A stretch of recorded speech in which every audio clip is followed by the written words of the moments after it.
So, hello. It's our medical because already approved our visa. So, ngayon, pupunta kami para sa medical namin. Ako at si Chrissy.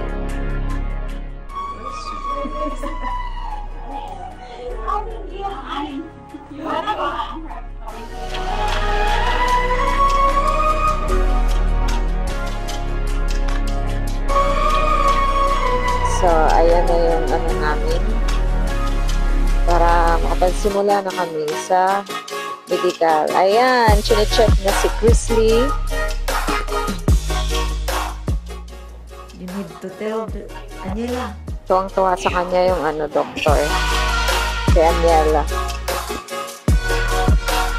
Kuha na ng dugo. Ako at saka si Chrisley. Tapos, check sa mata.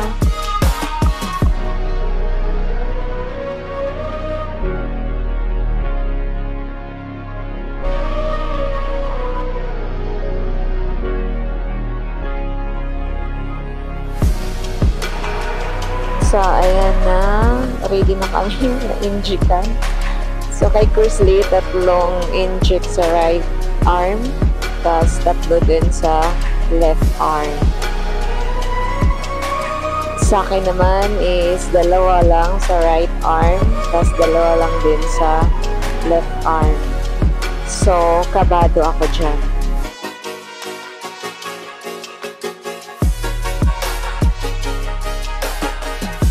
Pinaandaan ko lang sa tawa.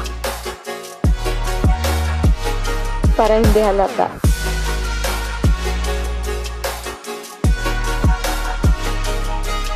So, ayan, nakuha na namin.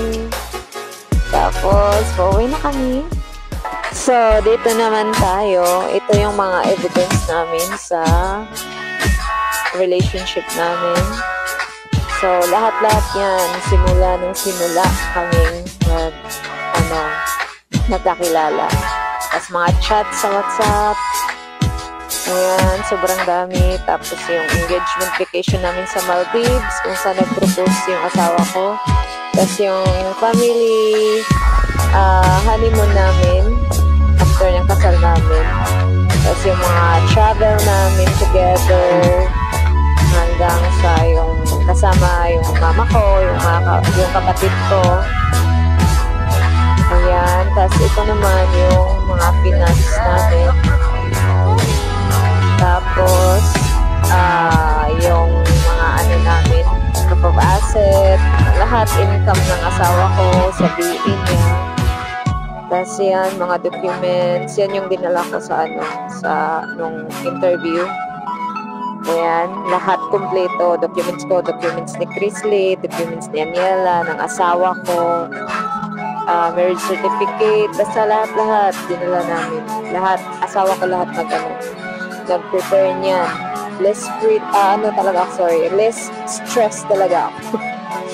Kasi siya lahat yung niyan. Sobrang kapal. As in, nag-study ako niyan. At thanks God, approve yung visa namin.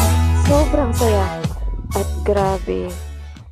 Kinabukasan, nandiyan agad yung visa ni Chrisley. Yung sa akin, hindi pa. Yung sa akin kasi, yung passport ko na dinala ko nung interview ko is yung passport na bula pa ako.